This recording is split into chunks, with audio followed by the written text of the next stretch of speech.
Your gut says Miami is going to win, and you should take the over. Your gut also said your NFT selfies would only go up in value. They didn't.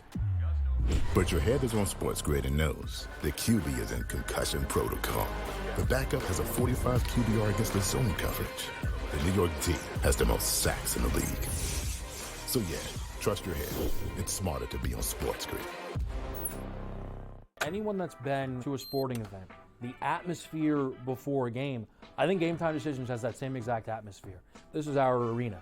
This is what we do. There is going to be an energy to Game Time Decisions that you will feel night in and night out. The excitement you get when you lock your bets in, when you're figuring out what you want to do, we can zone in on the biggest games each night. I want this to be the place that people come to before the games start so they feel as ready as possible to lock in their cards. We are going to hit every single one of those markets that you need to know about. We're going to go through every single thing, and I've got a great team behind me that's going to help me get the job done. There is not going to be a better place, I promise you, than Game Time Decisions to get that new information, react to it, and be able to then bet accordingly. We will have everything at our disposal, and we will use that to our advantage. I'm Kevin Walsh. Tune into Game Time Decisions from 6 to 8 p.m. Eastern on SportsGrid. The two guys that can do it all. Too much electricity this morning. This is a good time. We're having a lot of fun. I had to do a triple take. Ka-ching! Why? Because of parity. I didn't mean to offend. Yeah, it's not going to happen. Load management is a dirty word. Let him rip. You know what? Circumstances provide the results. What? How do you do this once? Oh, Donnie, you got such a good show there. A network that is booming. The Early Line, only on Sports.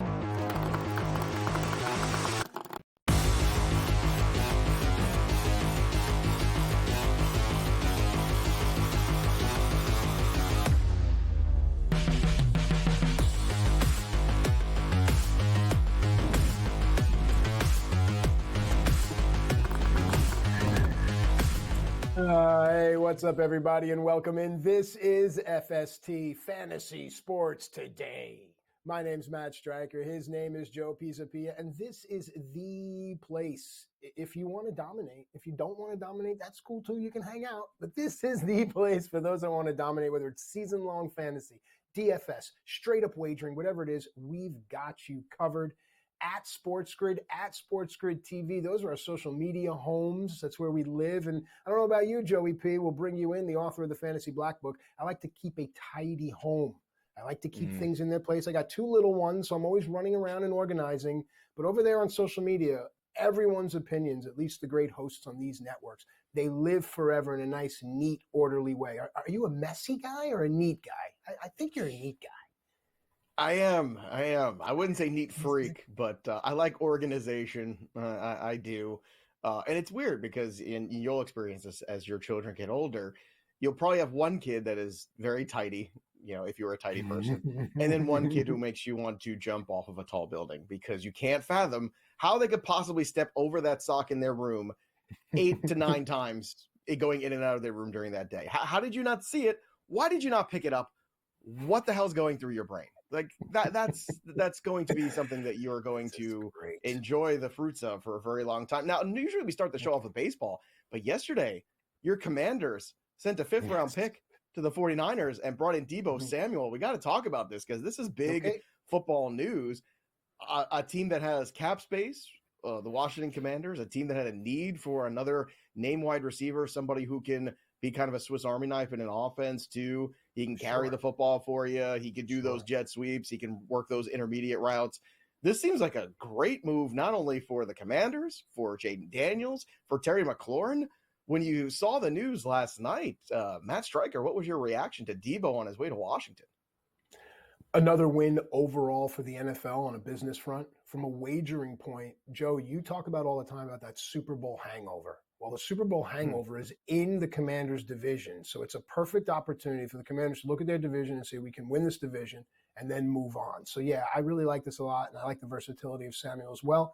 And I'm just excited that you have a positive thing for everyone. Normally, people are kind of like on the fence on some of these early season deals. This one, like you said, win, win, win for everybody. Yeah, people are saying, well, I only a fifth round pick because that's what the going rate is nowadays. And once Brandon Ayuk signed that contract, Debo's time was going to be at a premium in San Francisco. So San Fran giving themselves a little cap relief, at least for now. We'll see what happens with Brock Purdy and a lot. But that was some big fantasy news in case you missed it last night. So Debo Samuel on his way to Washington Commanders. It's funny because last year, not really super into Debo. I might have to reevaluate that potentially in Washington. Jaden Daniels, very excited. That's our guy, our unofficial dude of the show. But this is about baseball today because it's spring training. So let's hit those headlines and hit them hard. Let's start here with bad news for the Mets. Stop me if you ever heard that beginning to a headline before. Sean Manaea dealing with an oblique. This is the season of obliques. I feel like spring training is just one giant oblique injury waiting to happen for everybody. I hate it. I don't know why baseball players have to have abdominal muscles nowadays because I don't ever remember our youth, anybody having abdominal strains or oblique strains as much as they do now. It's just a good point. But they weren't swinging with these launch angle intentions. There's a lot about mechanics that go into this. On all these exercises they're doing in the offseason, everything that's going on there. I think, these guys, they left, they worked at Ace Hardware for 4 months, and then they came back and played baseball. That's what they did.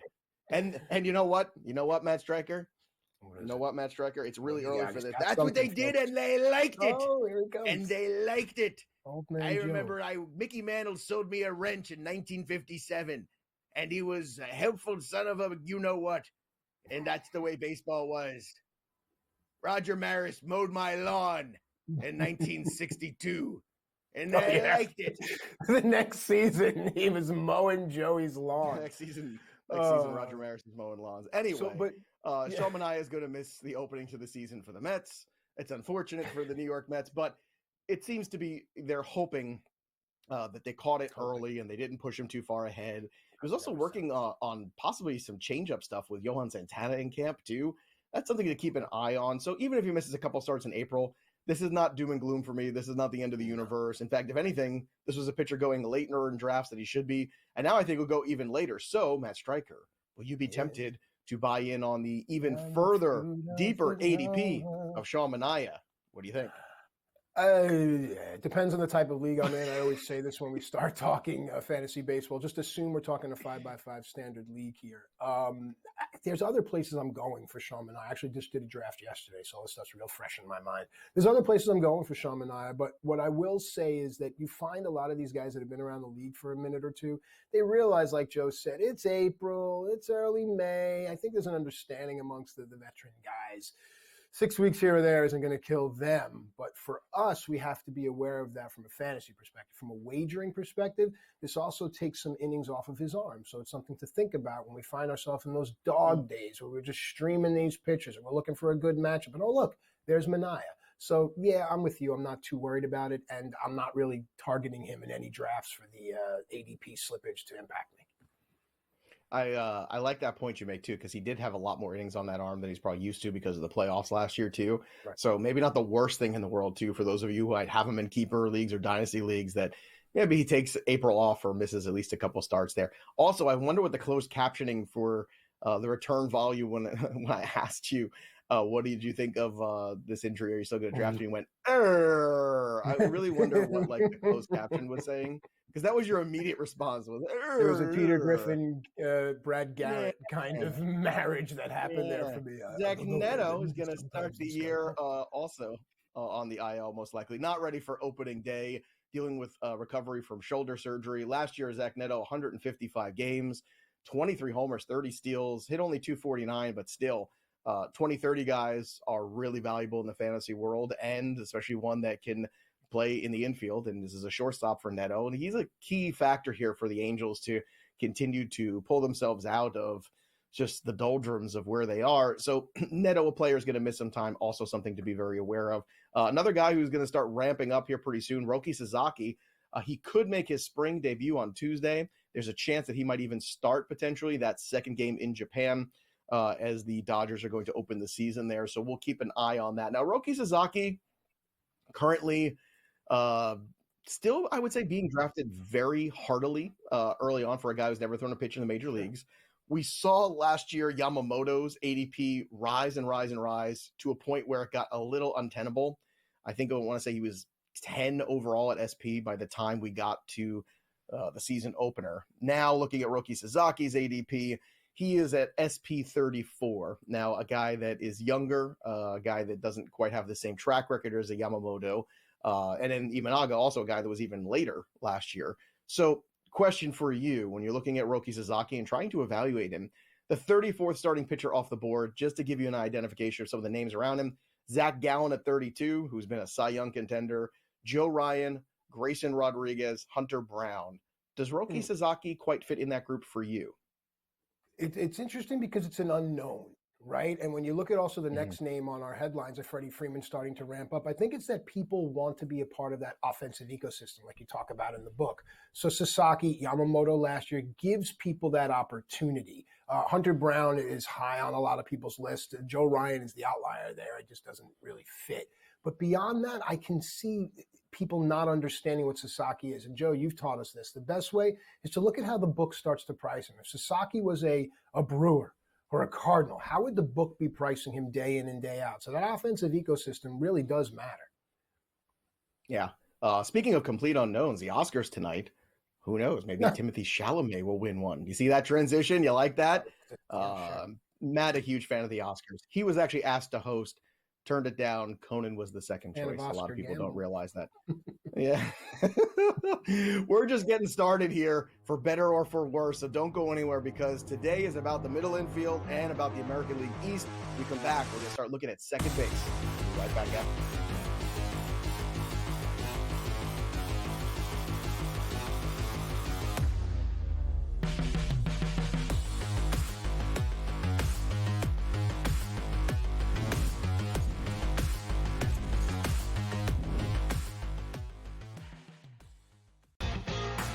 Is that kind of helpful when it comes to preparing for a major? Is that you're just like 1 foot in front of you at this point? Ideally come to a place here at Bay Hill where I've had good success in the past. I've only played it the last 21, 2, 3, and 4. So, but I've played it well, and I really like that we're heading there with where I'm at right now. I think it's going to tell me a lot. The Smiley Show, only on SportsGrid.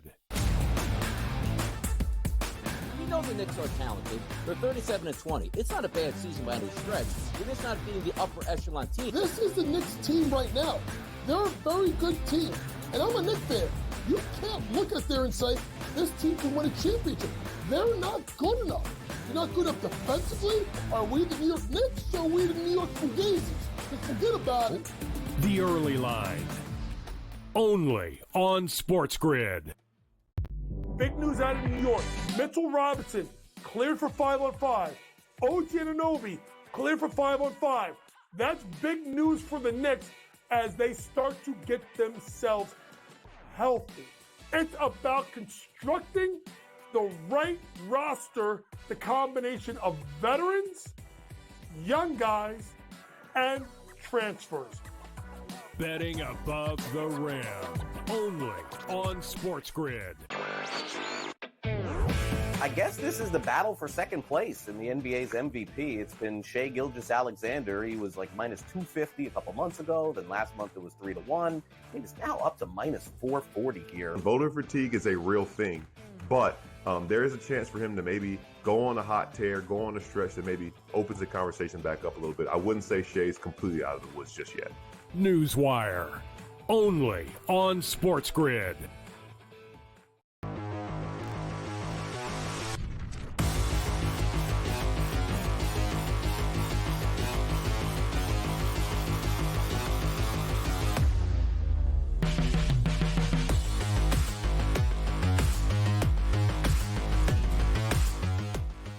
All right, welcome back into FST Fantasy Sports today. Matt Stryker and Joe Pisapia. Sam White, the sports guy behind the glass on the ones and the twos. Hey, Sam, wake up. Guy had his head down on the board. All right, guys, we are getting deep into fantasy baseball draft season. I had one last night. Now we're going to talk about the second base position. We're going to start with some targets here. We ended last segment mentioning a lot of this term offensive ecosystem. And Joe, this comes from your book, The Fantasy Black Book. And basically it's exactly how it sounds for those that don't really understand. It's taking into consideration a lot of elements of the team. And Joe, you can expand on this and understanding what that offensive ecosystem looks like. Looking at the Dodgers, from manager to staff to bullpen to hitters to depth and bench, this offensive ecosystem is robust. I think we're going to see that in the season. They're going to be you'll tell me what you think they're going to be. Are they minus 400 every single day in and day out? We're talking about Mookie Betts here. He has triple position eligibility, second base, shortstop, and outfield. Mookie Betts, one of the top picks off the board. Let's talk, Joe. Yeah, look, Mookie Betts is a great baseball player, and the offensive ecosystem for the Dodgers is outstanding. I think we all recognize that. And last year, he got off to such a great start before the injury, took a big chunk out of his season, which is, unfortunate, but something that's just part of baseball. You look back, 304, 405, 488. That was the slash, an 892 OPS over his first 72 games. Then over his final 44 games, 264, 314, 497. So there was a dip there. Obviously, whenever you have a hand issue too, that's always something you have to be concerned with because it zaps some of the power. So the hope is, he had a good postseason. Things started to look good for Mookie Betts there. That he's working without restrictions. He is slated right now to be right at the top of that order again for an incredibly potent offense. Still like last year, it's more of a top-heavy lineup, I would say, but there's enough depth there. We're splitting hairs here at this point. Are the Dodgers the best offense in baseball? They're certainly one of them. And when you have three legitimate MVP candidates in Freeman, Betts, and Shohei Ohtani at the beginning of that lineup, it's a lot to handle. So Mookie's in a great spot. And you mentioned the position flexibility. I think that's what makes him so valuable in the middle of a first-round draft, which is typically where he's going right now. You're seeing him basically with an ADP currently somewhere around 9. That's the consensus ranking, and that's the average ADP. You're getting a player where you can let the draft come to you, which is a situation that I always like, right? So, all right, well, I'll take Mookie Betts here, and then at some point, I'm going to have the ability to shift him over to shortstop or shift him over to second base or even shift him to the outfield if all of a sudden that's the way the draft unfolds. So that position flexibility is huge early on in your draft because it allows you to go best player available for the next 3 to 4 rounds after or even longer. And that's something that should not be discounted when you're trying to consider the value of Mookie Betts.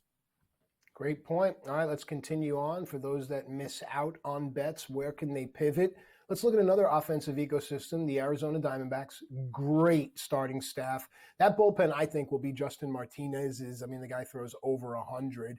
And then that lineup, that's where some of the questions are. But Ketel Marte at second base is definitely a target, Joe. Talk about why. Yeah, Ketel Marte coming off a fantastic 2024 season, 36 homers, stole 7 bases, hit 292, drove in 95, scored 93. What more can you possibly ask for Ketel Marte? And this offense scores a ton of runs. You see the projections this year for him, pretty similar year over year, and I think that feels about right. The only big difference in this lineup is that Josh Naylor is in, Christian Walker's out. That's a push at the very minimum, if not possibly a little bit better. You are getting a younger player here in Josh Naylor, so to me, how do you not like Ketel Marte? Once again, another player, too, that I think if you look back historically, if you remember that trade he came over with the Seattle Mariners years ago, right? It took a little while for him to get going and really figure it out. But he has really evolved nicely into this, incredible top flight player. And yet I still feel at 31 years old, he's kind of underrated. This was his career season.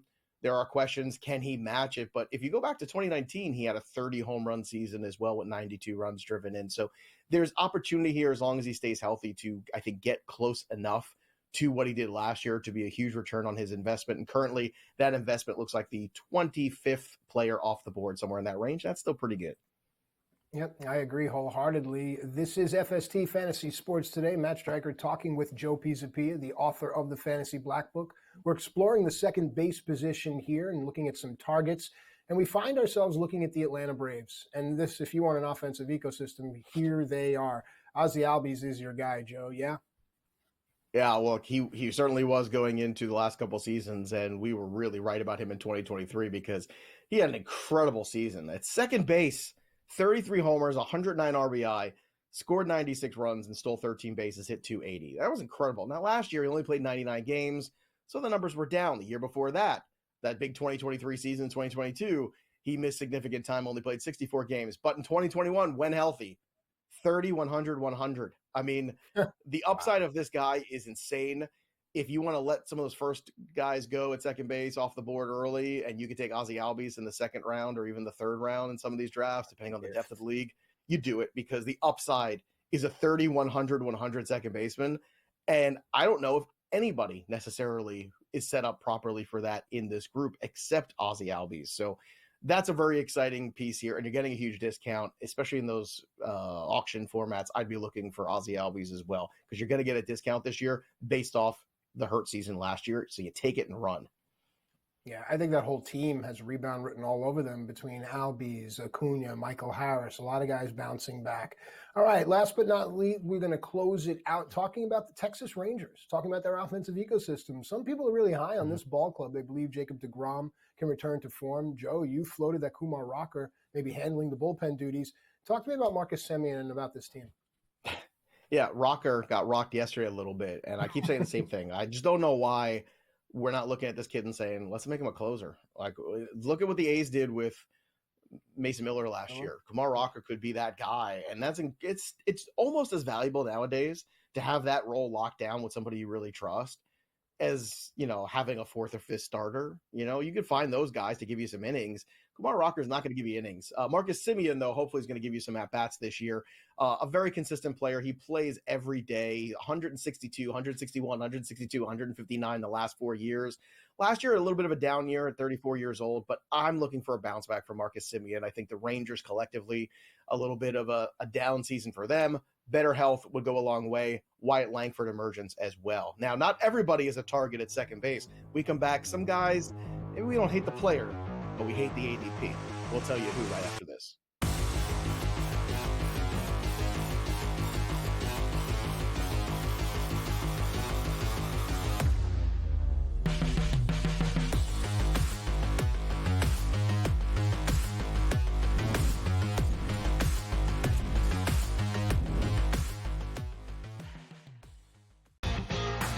Is that kind of helpful when it comes to preparing for a major? Is that you're just like 1 foot in front of you at this point? Ideally come to a place here at Bay Hill where I've had good success in the past. I've only played it the last 21, 2, 3, and 4. But I've played it well, and I really like that we're heading there with where I'm at right now. I think it's going to tell me a lot. The Smiley Show, only on SportsGrid. We know the Knicks are talented. They're 37-20. It's not a bad season by any stretch. They're just not beating the upper echelon team. This is the Knicks team right now. They're a very good team. And I'm a Knicks fan. You can't look at there and say, this team can win a championship. They're not good enough. They're not good enough defensively. Are we the New York Knicks or are we the New York Fugazis? Just forget about it. The Early Line, only on SportsGrid. Big news out of New York. Mitchell Robinson cleared for 5-on-5.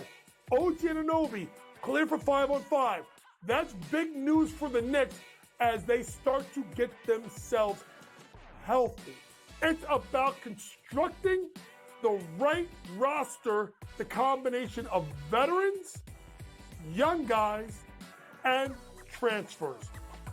Betting above the rim, only on SportsGrid. I guess this is the battle for second place in the NBA's MVP. It's been Shai Gilgeous-Alexander. He was like minus 250 a couple months ago. Then last month it was 3-1. He's now up to minus 440 here. Voter fatigue is a real thing, but there is a chance for him to maybe go on a hot tear, go on a stretch that maybe opens the conversation back up a little bit. I wouldn't say Shai's completely out of the woods just yet. Newswire, only on SportsGrid.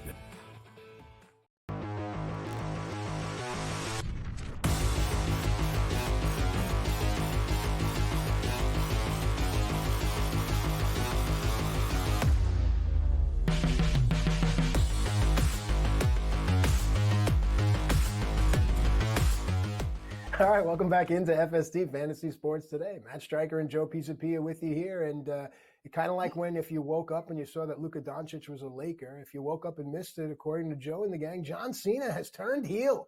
John Cena's a bad guy now, and we'll head into WrestleMania to vie for, I believe it is the WWE Championship. Is it the World's Heavyweight Championship? They change it all the time. But anyway, that's great stuff. We are going to try to find some heels here in the second base position. It's wrestling parlance for the bad guy. Second base busts. We gave you the second base targets. Let's go to busts here. Now, this first name on the list, I know, at SportsGrid, at SportsGrid TV, at Joe Pisapia 17. We're going to talk about Jose Altuve, and someone's going to say, well, he's going to play left field, but let's just talk about his eligibility right now. Is it second base? If he does play the outfield for certain numbers of games and he qualifies in your league, we can have that conversation. But the bust on Altuve, I want to talk to you, Joe. Why do you think that Altuve is a bust this year? Well, first of all, I don't think he's going to play the outfield now. Now, Alex Bregman didn't come back. I can't see anybody moving a leader, a big-time piece in this Astros machine for a decade now off of second base. Like, there's no kid coming that's a slam dunk. Oh, yeah, this is the guy we got to move him off for now. No. I just don't see that happening. However, I struggle a little bit with the ADP of Jose Altuve. He's going somewhere around the 40th player overall, and that to me is, I think, a little bit too much. You look at what he's going to give you, which is hopefully a 2020 season, somewhere in that range. You look at the guys in that 40 range that you might be drafting. We're talking about Corey Seager. We're talking about Pete Alonso as bigger power. We're talking about Blake Snell right in front of Jose Altuve. And then after him, guys like Ozzy Albies, right? So other players, Yamamoto, Framber Valdez, Michael King, Brent Rooker. So all these guys, I think, could be far more impactful. And also, you're talking about a year-old, older version of Jose Altuve. And that's kind of where I struggle. He's going to turn 35 here, and you're going to start to see some bloom going off that rose. You are taking Kyle Tucker out of that lineup. You are taking Alex Bregman out of that lineup. I'm not saying the Astros are not going to be any good, but it's going to look a little different. Paredes is a nice player. Alvarez is all-world. He's an MVP caliber talent. At the same time, I'm looking at a player who's getting into his mid-30s now, and I feel like I can find the productivity of Altuve or something close to it rounds later. We're going to talk about some of those names when we get into the next segment here. But in terms of a bust, like I said, I'm looking for impact guys in the top 50. And I think Altuve is a nice player in the top 40, top 50. I don't know if he's going to be quite the impact player anymore like he has been. I would rather have Ozzy Albies, because if you ask me who has a better chance to have a 30, 100, 100 season, I already know the answer to that, which is Albies. Yep. So if they're going in a similar ADP or even close to it, which they kind of are right now, I'd rather take the younger player in the better offense who has shown me 2 of the last 4 years he can put up that stat line. Altuve hasn't put up that 30, 100, 100 stat line in a while. So I just don't think that, it's apples and oranges in this case. I don't hate Jose Altuve. If you get a discount on Altuve, great. It just doesn't seem to me, Matt, like you're getting much of one. In your opinion, are you somebody that's trying to be a year early out of the Altuve business, or do you think there's another year here where you want to be investing in Jose Altuve? No, I think I admire your bravery to come out and say it. It's no disrespect on Altuve's name, but understand the business in which we're in, right? It's season-long fantasy, it's DFS, and it's sports wagering. So why are we going to pay that Altuve name brand price when we can save and, like you said, get an Albies or get someone else and still be able to spend that capital, that mental capital, that draft capital elsewhere? All right, we're only a couple of minutes left in this segment. If we want to, we can let it carry on. We'll see what the people on social media say. Bryce Terang is the next bust. Now, I think Milwaukee has great pitching. The offense is young. Terang can steal you 40 bases. Why is he a bust? Is it the ADP? Because that's what this is really all about. It's the ADP, but this one's a little bit about the player profile too. There's a guy who hit 250 last year, only gave you 7 home runs. Now, he did give you 50 stolen bases, so I get that.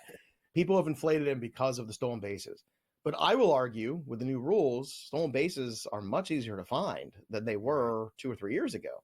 So power is the thing that I'm coveting more. I'm looking more at Brent Rooker than I'm looking at Bryce Terang, because I can find the stolen bases. It's hard to find guys hitting 40 bombs. And if you look at the projections for Bryce Terang here, you're looking at a player that, let's say he falls back to 36 steals, hits only 7 to 9 home runs, hits under 250. He's not going to drive in runs for you either. He's really more of a one category player. Now, in head-to-head roto formats, I understand Bryce Terang, but in season-long roto, in head-to-head points, I just think you can do better. So Bryce Terang, to me, even if he regresses a little bit with those stolen bases, I think that ADP could potentially hurt you. So Terang is a player that I'm staying off of. When we come back, there's players that I'm in on, and we're going to tell you who they are when we come back. Don't go anywhere. We'll be right back after this.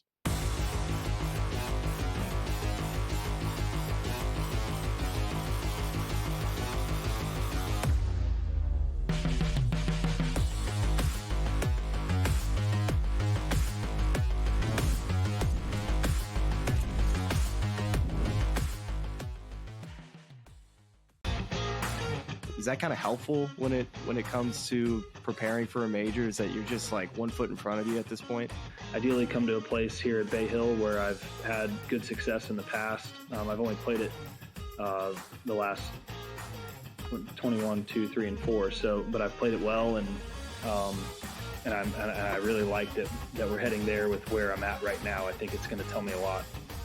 The Smiley Show, only on SportsGrid. We know the Knicks are talented. They're 37-20. It's not a bad season by any stretch. They're just not being the upper echelon team. This is the Knicks team right now. They're a very good team. And I'm a Knicks fan. You can't look at there and say, this team can win a championship. They're not good enough. They're not good enough defensively. Are we the New York Knicks or are we the New York Fugazis? Just forget about it. The Early Line, only on SportsGrid. Big news out of New York. Mitchell Robinson cleared for 5-on-5. OG Anunoby cleared for 5-on-5. That's big news for the Knicks as they start to get themselves healthy. It's about constructing the right roster, the combination of veterans, young guys, and transfers. Betting above the rim, only on SportsGrid. I guess this is the battle for second place in the NBA's MVP. It's been Shai Gilgeous-Alexander. He was like minus 250 a couple months ago. Then last month it was 3-1. I mean, it's now up to minus 440 here. Voter fatigue is a real thing, but there is a chance for him to maybe go on a hot tear, go on a stretch that maybe opens the conversation back up a little bit. I wouldn't say Shai's completely out of the woods just yet. Newswire, only on SportsGrid.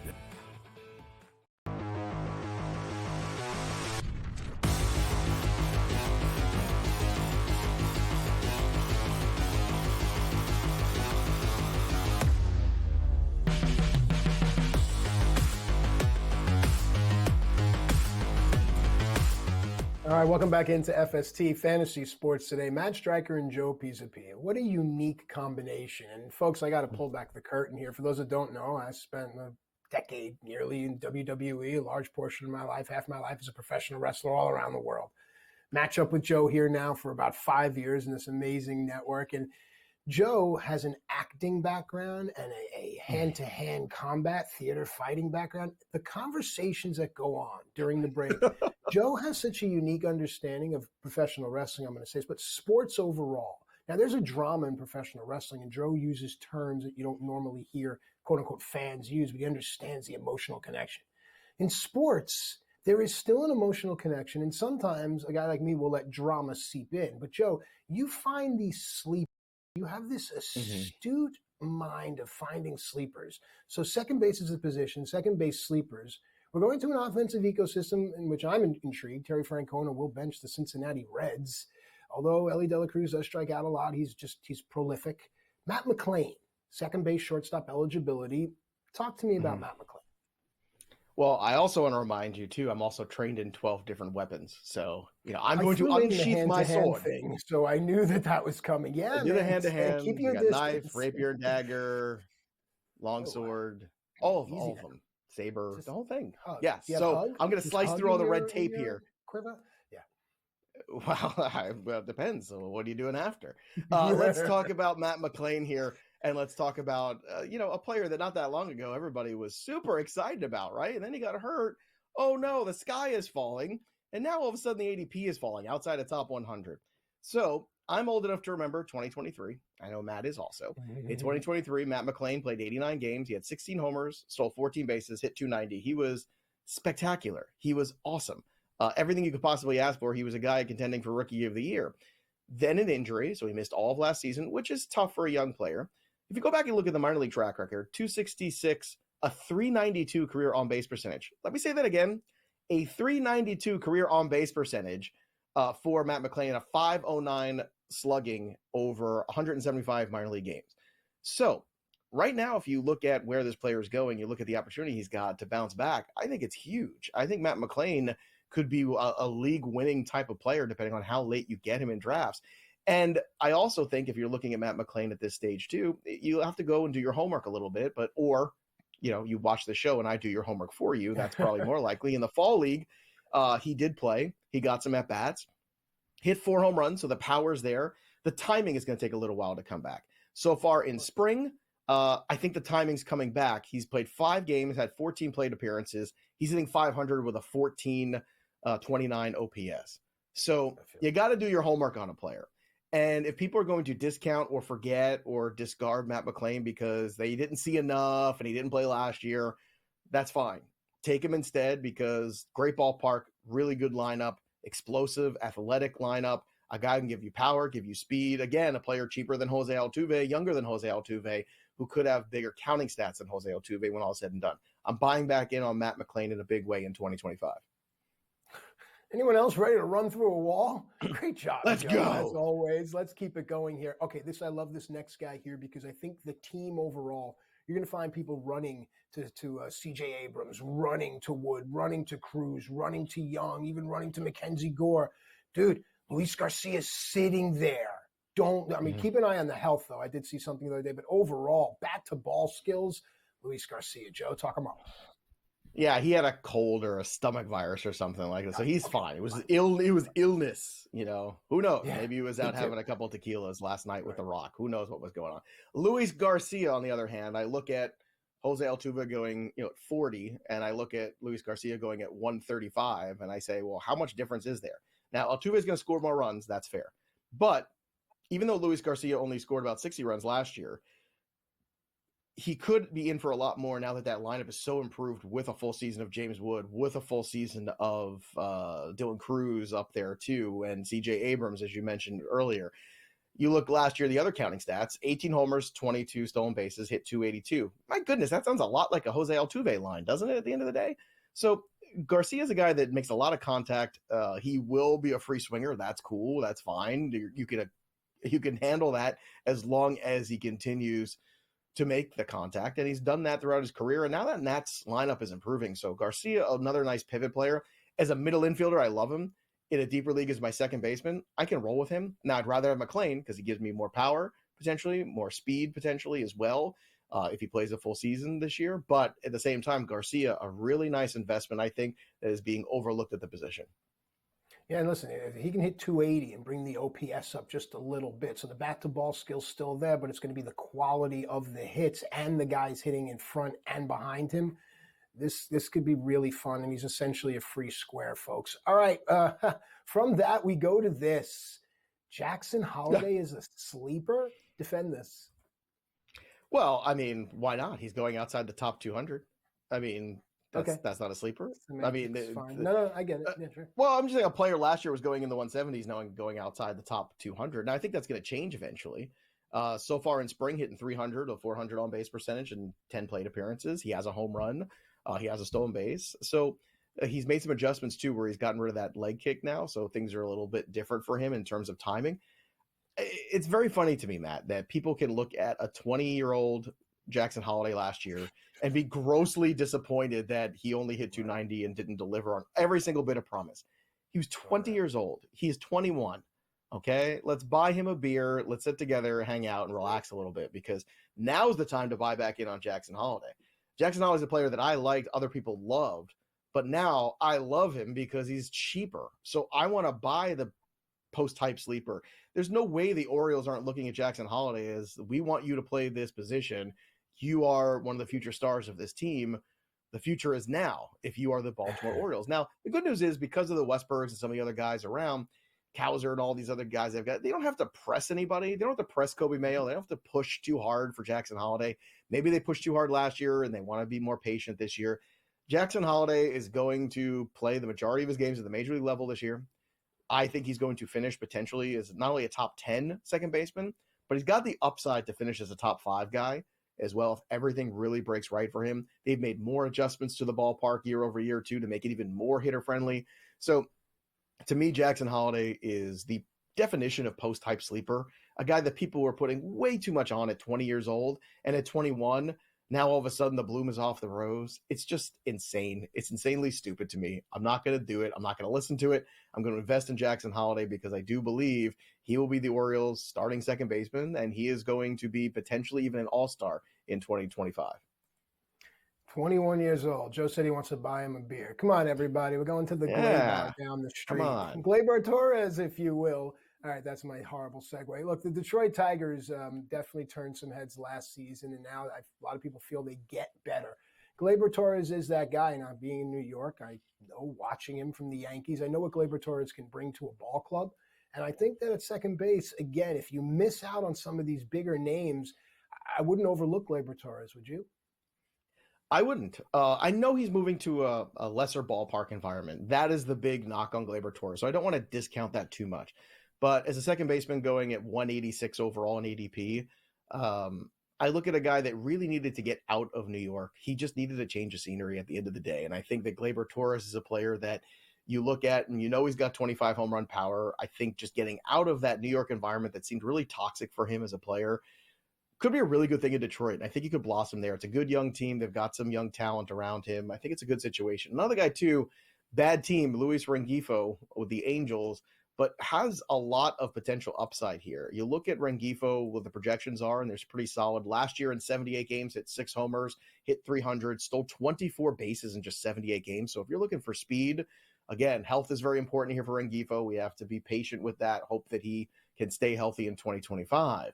But this is another player who's got some power, got some speed, and the potential to be a 15-40 guy or even a 20-40 guy. And that is nothing to sneeze at. So a good opportunity there for him. Now, we got to take a break from all these hitters for a second here in the major leagues, talk about the minor league guys that could pop this year.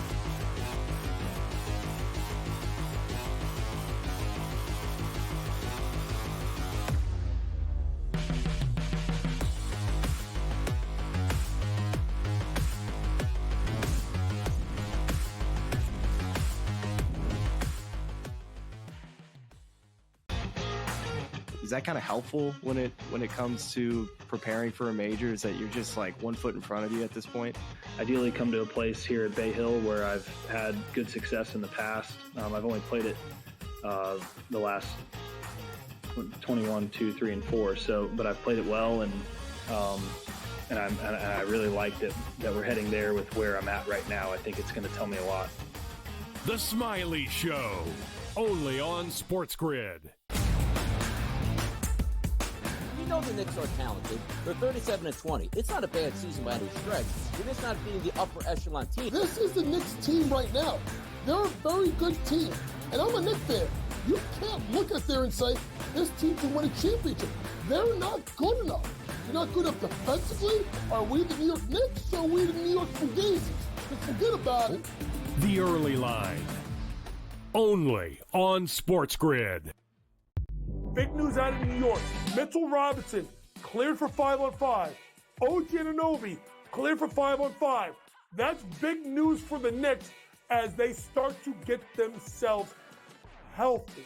It's about constructing the right roster, the combination of veterans, young guys, and transfers.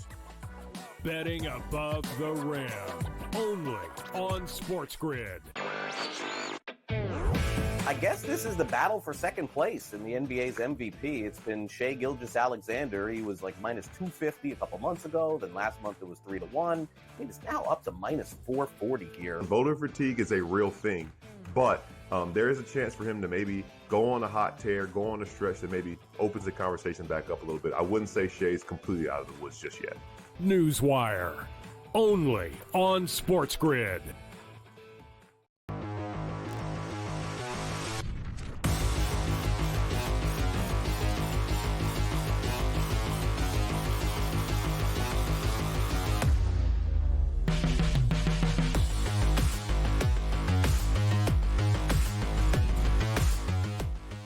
All right, welcome back into FST Fantasy Sports today.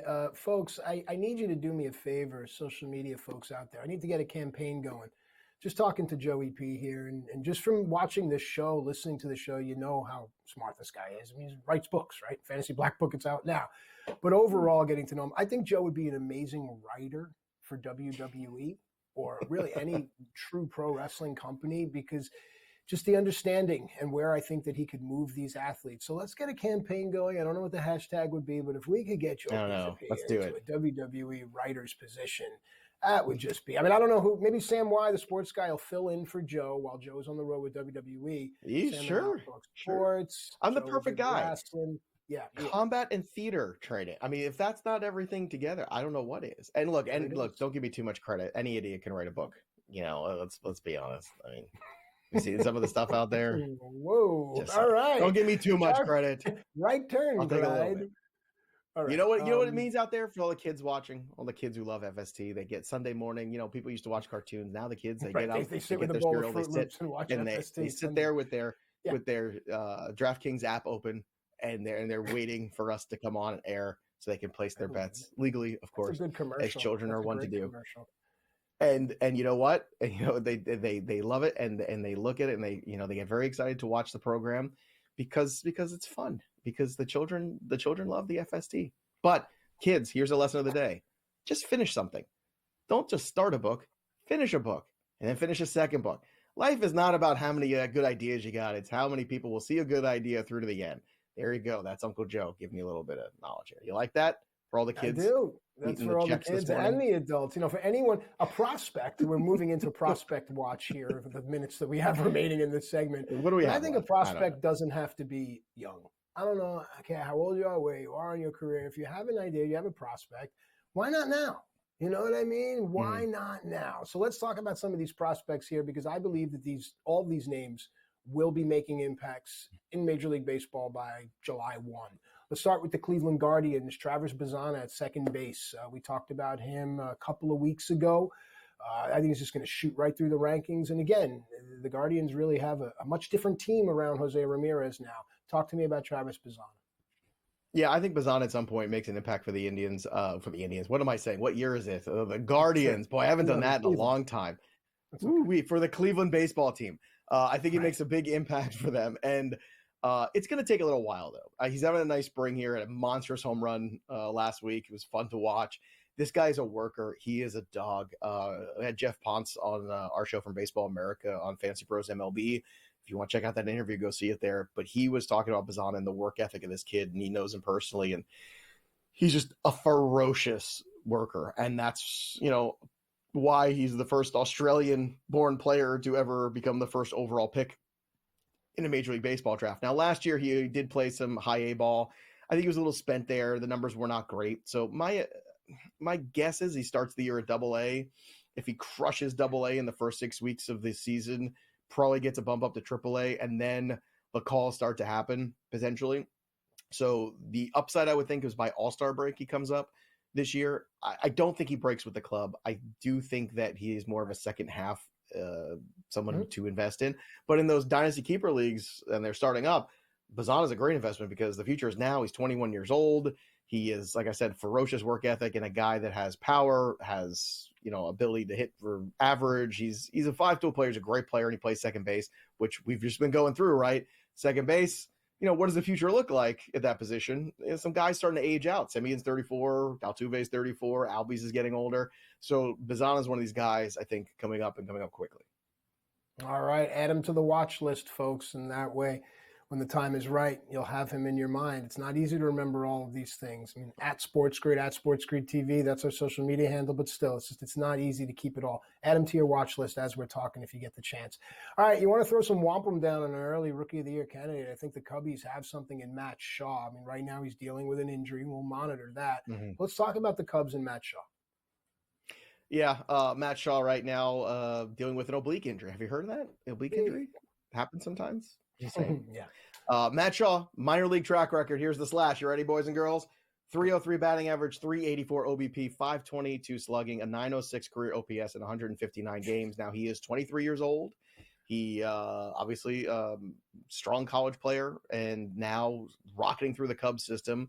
he's got versatility. He can play different positions in the infield. So he can play shortstop, he can play third, he can play second. So that's important. So if somebody doesn't perform for the Cubs, if somebody gets hurt for the Cubs, Matt Shaw is in a good spot to come up here and make an impact. And I think his versatility is one of the reasons that I would be drafting him over Travis Bazzana this year for sure, because I feel like he is going to make an impact sooner than later because the opportunity path is much easier for him, right? You can play in a couple different spots. So Shaw is a player. I think the Cubs are all in. If Shaw gives them the best chance to win, Shaw will be up there. My guess, probably Memorial Day was what my ETA would be for him. So much sooner than Bazzana. Folks, however you find out rosters, your roster resource, Fangraphs, whatever it is, why don't you do yourself a favor and go to the St. Louis Cardinals and go to their pitching and look at how disappointing and sad that is. Then scroll down to some of their minor leaguers because they got two. One is Tink Henson, the other is Quinn Matthews. Joe, talk about Quinn.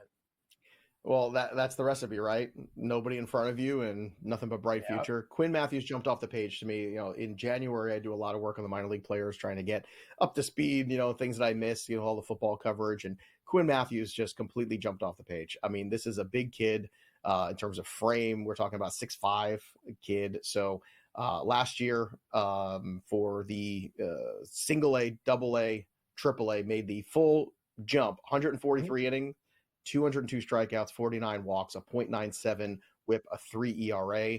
Quinn Matthews is going to come quickly here for the St. Louis Cardinals, and he is going to be a very good young left-handed starter. And I'm not even worried about innings, like 143 already. There's a chance he could get to 165 easily this year, if not 170. So I look at the other options ahead of him, forget it. And Caden Dana, another one to keep an eye on too, of the Los Angeles Angels, had a really good outing, struck out 3 guys the other day. Same situation. Nobody really ahead of him. Why not let this kid start to make an impact on the major league level? And we all know that the Angels have struggled for years, maybe even decades, to grow young pitching. Dana's the first one in a long time to have any sort of promise. Matthews, Dana, put them in your books on draft day. We come back, the deep dive on Astros pitching.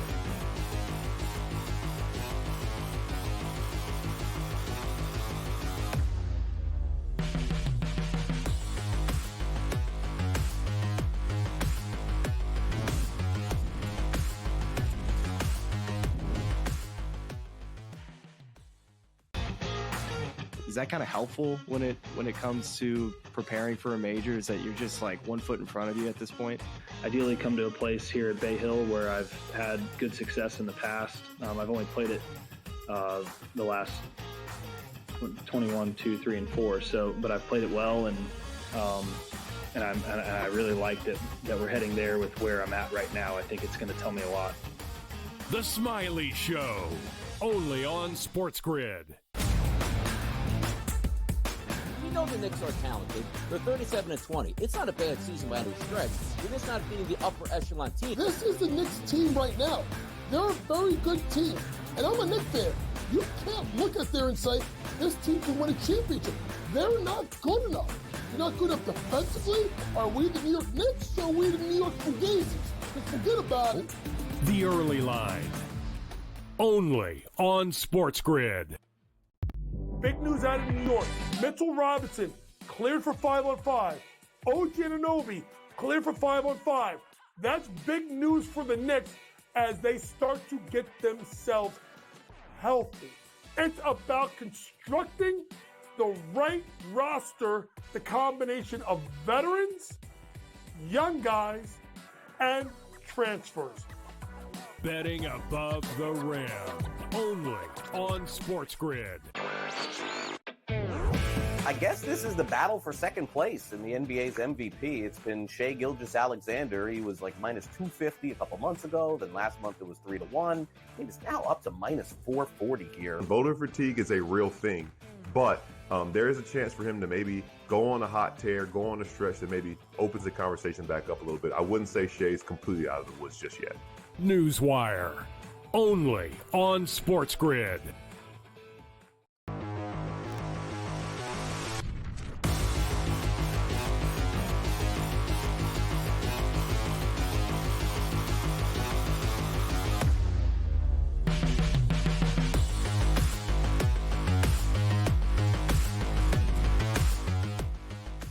All right, welcome back into FST Fantasy Sports. Today, we spent the majority of this hour talking about second baseman, and I want to make sure people are careful that they don't sleep on grabbing pitching because they're too concerned with a position player. We want to take a deep dive onto a Houston Astro pitcher. Now, Joe and I often talk about for a team to be successful, they need a big three with their starting pitching, they need a big three with their bats, and pretty much you're on your way. Well, Framber Valdez is one of the big three. Hunter Brown is another. So you ask, who's the third guy in Houston? Joe, educate us. Well, there's a guy going outside the top 200 overall picks, pitcher 67 to be exact off the board right now, and Spencer Arrighetti, who is not a player that I was in on going into last year. Most people were not, and understandably so, because even when he did come up, things were not good for Spencer Arrighetti. But the Astros stuck with him. I want you to take a look at this first half, second half split here for him, where things really clicked and he started figuring things out. First half, 17 games, 5.63 ERA, a 1.60 whip. Not good. That should send you back down. The last 12 games for him, a 3.18 ERA, a 1.17 whip. Things really turned around in a very big way for him. So what I was curious is, all right, well, is this starting to carry over into 2025? Now, I don't want to put too much into the spring training stats, but first 4 innings of spring training over 2 games, he's given up 1 hit, struck out 5 guys. So to me, what you're seeing here is a player who has figured it out at the big league level. And sure, the league will make adjustments to him. I think that's something that we all would, just part of the game. It's going to be some ups and downs. But he's going to be 25 years old this year. And if you go back to, what he was doing in the past in the minor league level, it seemed like a guy that had a really live arm, but wasn't getting the pitch mix right, wasn't necessarily getting all the, the best, I think, use from the organization. Something has clicked for him here with the Houston Astros, and I think he is one of the more intriguing sleepers as you get deeper.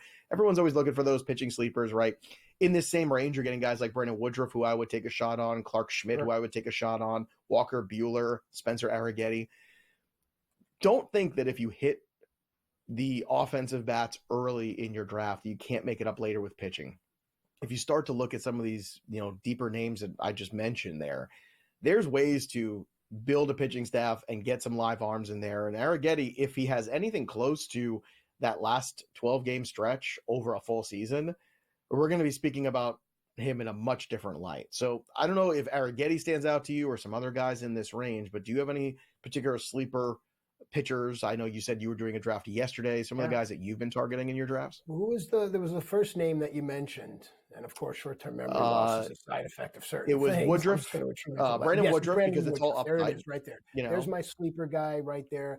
I like that entire Brewers staff from Peralta to Tobias Myers was really good last year. You have Nestor Cortez, Aaron Savali is poised for a bounce back, and I think maybe Ashby is that 5th guy. But when Woodruff comes back, pitching is really what's important. That's a good sleeper pick. I like the Arrighetti pick as well. But to me, I'm looking for these guys that no one else is looking at. I can sit here and talk to you about Imanaga and Steele and Kirby and Gilbert, but I grabbed Brian Wu yesterday. I think he's going to be really intriguing. I'm looking for pitchers, especially guys that are sitting at an SP3 or 4 on teams that are going to win more than 85 games. You look at a guy like Merrill Kelly or maybe even a Brandon Fod. These are the kind of guys that no one's thinking of, but they're still on teams that are going to give you wins. Some other teams also, including from the Diamondbacks, Chris Bassett, another guy, innings eater on a team like Toronto. Gavin Williams on a team like Cleveland gives you a lot of strikeouts. Williams is really interesting. Go ahead. I just had Nick Pollock on my show this week, and Gavin Williams is one of the guys. We earmarked some guys outside the top 200, and that was one of his. Another one of his that I agreed with too was Jesus Luzardo going at 265, and now you're dropping him in the Phillies environment. Well, I'm just saying, what do you have to lose? And his point is, look, he's 1 year removed from being tremendous, right? You're taking him from Miami to Philadelphia. Way better run support, way better defense, way better off. Everything's a much better environment. If he's no good, you cut him. That's the thing. Like you're making investments in guys right now that if they're not good, you can cut them. Some other guys too. Brady Singer is an interesting one too that I think is I think he's a good major league pitcher. Go ahead, give me another. Go ahead. All right, 2 guys. Clay Holmes, ground ball pitcher for the Mets, and now Paul Blackburn too. Listen, now the Mets are very interesting if those two guys that sit at 4 and 5 can pitch like 2s and 3s. Joe? Clay Holmes I love. And I think Clay Holmes is going to surprise a lot of people. And Severino surprised people last year. That's another guy going out of the top 250 that I think it's crazy. Why not? The Athletics are going to be a decent baseball team. We come back, hour 2, we'll look at the shortstops when we return.